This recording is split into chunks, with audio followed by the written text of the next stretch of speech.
नमस्कार, मैं doctor Nikita Rajguru Shalby hospital में as a pulmonologist, allergy medicine specialist, sleep medicine specialist and interventional pulmonologist के रूप में कार्यरत हूँ।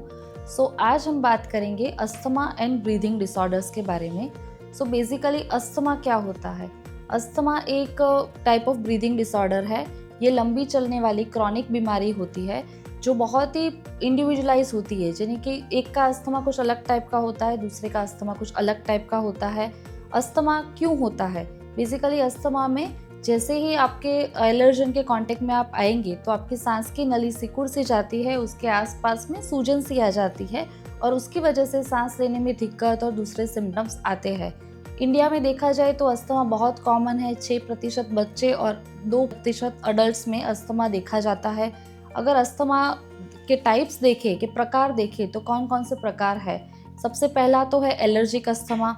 जिस बच्चे या बड़ों को किसी भी चीज़ की एलर्जी या सेंसिटिविटी हो उसमें अस्थमा बहुत कॉमन है, उसको हम एलर्जिक अस्थमा बोलते हैं। दूसरा होता है नॉन एलर्जिक अस्थमा, जो किसी दवाई की एलर्जी हो या किसी ऑक्यूपेशन की वजह से होता हो, जो किसी फैक्ट्री में जिसमें धूल मिट्टी या केमिकल्स उड़ते हो उसमें काम कर रहे हो, उसको अस्थमा हो तो उसको हम ऑक्यूपेशनल अस्थमा बोलते हैं। तो ऐसे डिफरेंट टाइप्स ऑफ अस्थमा होते हैं। अस्थमा के लक्षण के बारे में हम बात करें तो सबसे पहले तो कोई भी पेशेंट हमारे पास आता है तो मोस्ट कॉमन सिम्टम्स होती है खांसी। खास करके पोस्ट वायरल इन्फेक्शन अगर देखा जाए तो इन लोगों की खांसी जल्दी नहीं मिटती, जो 5 या 10 दिन में मिट जानी चाहिए वो लंबा चलती है, तो वो एक अस्थमा का लक्षण है। ये खांसी ज़्यादातर रात के टाइम में या सुबह उठने के समय, उस समय में ज़्यादा हमें दिखती है। ज़्यादातर ये सूखी खांसी रहती है, कफ कम बनता है। कभी कभी पेशेंट्स कफ के साथ भी आते हैं अगर सेकेंडरी इन्फेक्शन हुआ हो तो। उसके अलावा ब्रीदिंग डिफ़िकल्टीज़, यानी कि चलने फिरने पे थोड़ा बहुत सीढ़ी चढ़ लिया, कुछ काम कर लिया तो सांस फूलने लगती है और रुक सा जाना पड़ता है। ये अस्थमा का दूसरा लक्षण है। तीसरा लक्षण है कि चेस्ट के बीच में जकड़न से फील होना, जैसे किसी ने पकड़ के रखा हो, टाइटनेस फील होना, ये उसका तीसरा लक्षण है। चौथा है कि वीजिंग यानी कि सांस में सीटी जैसी आवाज़ आती है। ये कंटिन्यूअस आ सकती है या फिर रात के सोने के टाइम में जब एयर जा रही हो तब आती है, जो पेशेंट को नहीं पता होती है पर उनके रिलेटिव्स आके बताते हैं कि उनके सांस में कुछ आवाज़ आती है। ये भी एक अस्थमा का लक्षण है। उसके अलावा दूसरे एलर्जी के लक्षण जैसे कि नाक में से पानी बहना, छींके आना, ये सब भी अस्थमा के लक्षण है। अगर ये लक्षण के साथ कोई दर्दी हमारे पास आता है तो हम ये हिस्ट्री के अलावा कुछ रिपोर्ट्स कराते हैं टू कंफर्म कि इफ इट इज़ अस्थमा और या कोई और ब्रीदिंग डिसऑर्डर है। तो अस्थमा के लिए हम एक फूंक मार के स्पायरोमेट्री या फिर पल्मोनरी फंक्शन टेस्ट बोलते हैं, वो करवाते हैं। उसमें दर्दी एक फूंक मार के कंप्यूटराइज मशीन में देखते हैं कि उसकी लंग्स की कैपेसिटी कितनी है। उसके बाद उनको एक इन्हेलर का पफ देके थोड़ा वेट करने के बाद सेम टेस्ट रिपीट करते हैं टू कंफर्म कि ये अस्थमा है या नहीं है। उसके अलावा एलर्जी टेस्ट या ब्लड टेस्ट से भी हम मालूम कर सकते हैं कि अस्थमा है या नहीं है, but confirmatory test pulmonary function test ही है। अगर ये डायग्नोज हो गया तो इसका ट्रीटमेंट, मेन स्टेट ट्रीटमेंट है इन्हेलर ओनली। इन्हेलर्स को ऐसे डिज़ाइन किया गया है कि जैसे ही आप उसको लो तो वो दवाई सीधी आपके लंग्स में जाती है, कहीं और नहीं जाती है।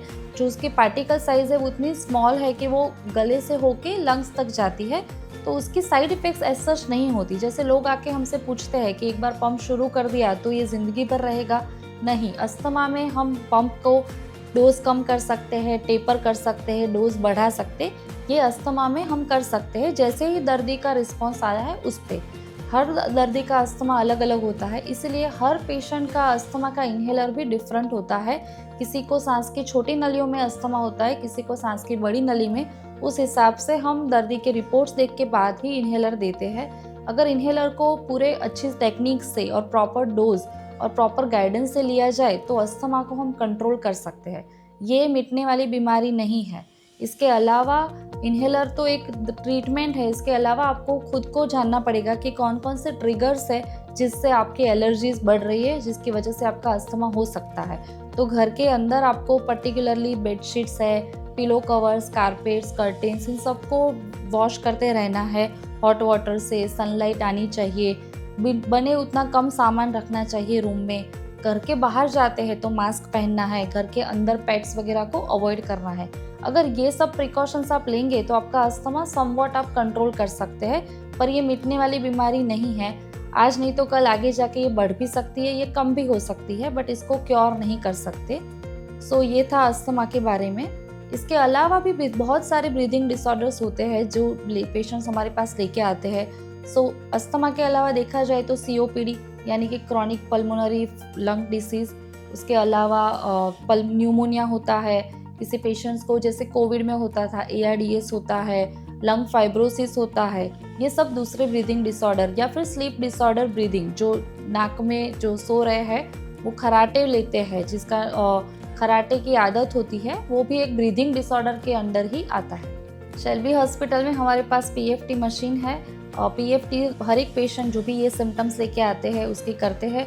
इसके अलावा हमारे पास IgE टेस्टिंग यानी कि एलर्जी लेवल टेस्टिंग होता है इन हाउस ही। उसके अलावा कौन से प्रकार की एलर्जी है वो भी टेस्टिंग हम करते हैं। स्किन प्रिक टेस्ट भी करते हैं हम, जिससे आगे जाके जान सके कौन से एलर्जन की एलर्जीज इन पेशेंट्स को है। और एक्सरे या CT स्कैन अगर किसी पेशेंट्स में ज़रूरत पड़ती है तो वो भी शेल्बी हॉस्पिटल में अवेलेबल है।